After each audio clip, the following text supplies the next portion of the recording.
ഒന്നാം പ്രതി ഹുസൈനെ വെറുതെ വിട്ടതിൽ പ്രോസിക്യൂഷൻ അപ്പീൽ പോകാൻ തന്നെ തീരുമാനിച്ചിട്ടുണ്ട്. രാജേഷ് മേനോൻ അല്പസമയം മുമ്പ് നമ്മളോട് സ്ഥിരീകരിക്കുകയും ചെയ്തതാണ്. വീണ്ടും ശ്യാം ദേവരാജിലേക്ക് പോവുകയാണ്. ശ്യാം, ഈ വിധിയുടെ കൂടുതൽ വിശദാംശങ്ങൾ, കൂടുതൽ നിർദ്ദേശങ്ങളൊക്കെ ഇപ്പോൾ പുറത്തു വരുന്നുണ്ടല്ലോ, അതൊക്കെ പറയും.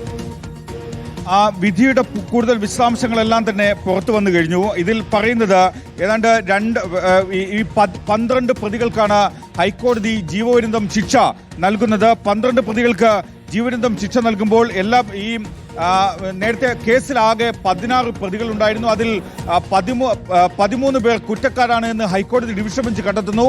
ഒന്നാം പ്രതി ഹുസൈൻ കുറ്റക്കാരനല്ല എന്ന് കണ്ടെത്തുകയും രാവിലെ അദ്ദേഹത്തെ കുറ്റവിമുക്തനാക്കുകയും ചെയ്തിരുന്നു. മറ്റ് 13 പ്രതികളുടെ കാര്യത്തിലാണ് കോടതി ശിക്ഷ വിധിച്ചത്. 4ഉം 11ഉം പ്രതികൾ കുറ്റക്കാരല്ല.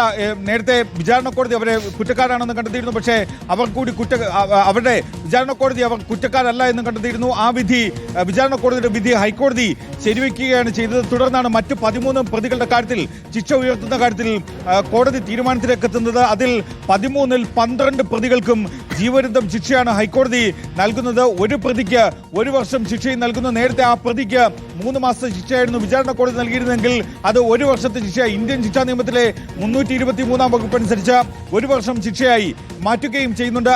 മറ്റ് 12 പ്രതികളുടെ കാര്യമാണ്.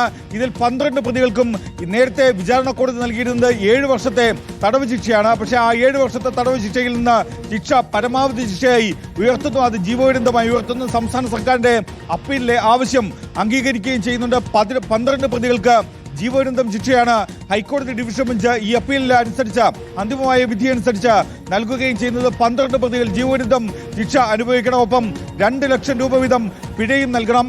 അത് നരഹത്യാ കുറ്റത്തിനാണ് 2 ലക്ഷം രൂപ പിഴ, 50,000 രൂപ പിഴ.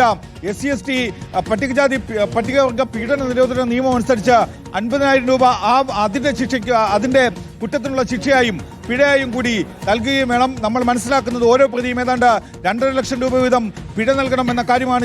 ഇതുവഴി ഹൈക്കോടതി ഡിവിഷൻ ബെഞ്ച് വ്യക്തമാക്കുന്നത്, നിർദ്ദേശം നൽകുന്നത്. ഇതിൽ പല പ്രതികളും പരോളിലാണ്. അതുകൊണ്ട് തന്നെ പരോളിലുള്ള പ്രതികൾ പരോൾ കാലാവധി പൂർത്തിയാകുമ്പോൾ തിരിച്ച് ജയിലിലെത്തി കീഴടങ്ങണമെന്ന് ഹൈക്കോടതി വ്യക്തമാക്കുന്നുണ്ട്. മറ്റൊന്ന് ഈ 16ാം പ്രതിയുടെ കാര്യമാണ്. 16ാം പ്രതിക്ക് നേരത്തെ വിചാരണ കോടതി നൽകിയിരുന്നത് 3 മാസത്തെ ശിക്ഷാവിധിയാണ്. ആ 3 മാസത്തെ ശിക്ഷ അല്ല, 323 വകുപ്പ് അനുസരിച്ച് 1 വർഷത്തെ ശിക്ഷ അദ്ദേഹത്തിന് ലഭിക്കുമെന്ന കാര്യവും കൂടി ദേവരാജാണ് നൽകിക്കൊണ്ടിരിക്കുന്നത്.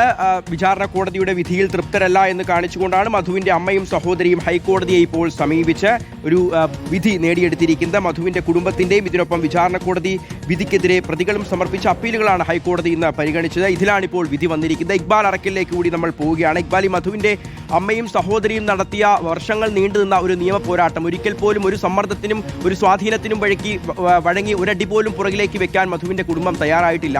നമുക്കറിയാം, ഈ 100-ലധികം സാക്ഷികളിൽ 22ഓളം പേർ ഈ സാക്ഷികൾ കൂറുമാറിയതിൽ മധുവിന്റെ ഏറ്റവും അടുത്ത ബന്ധുക്കൾ, അതായത് ഈ അമ്മയും സഹോദരിയും ഏറ്റവും വിശ്വസിച്ച ആളുകൾ പോലും ഉണ്ടായിരുന്നു. അപ്പോൾ പോലും നിരാശ ബാധിക്കാതെ തന്റെ സഹോദരന് വേണ്ടി ആ സഹോദരിയും തന്റെ മകന് വേണ്ടി ആ അമ്മയും നടത്തിയ നാളുകൾ നീണ്ട, വർഷങ്ങൾ നീണ്ട നിയമ പോരാട്ടത്തിന് കൂടി ലഭിച്ചൊരു വിജയമാണിത്. ഒന്നാം പ്രതിയെ വെറുതെ വിടുമ്പോൾ പോലും അതിൽ അപ്പീൽ പോകാനുള്ള തീരുമാനം പ്രോസിക്യൂഷൻ എടുത്തിട്ടുണ്ട്. അപ്പോൾ സ്വാഭാവികമായും ഈ കുടുംബത്തിന് ഇപ്പോൾ അല്പം ആശ്വാസം തോന്നുന്നുണ്ടാവും. അവരോട് സംസാരിക്കാൻ സാധിച്ചിട്ടുണ്ടോ ഇക്ബാൽ?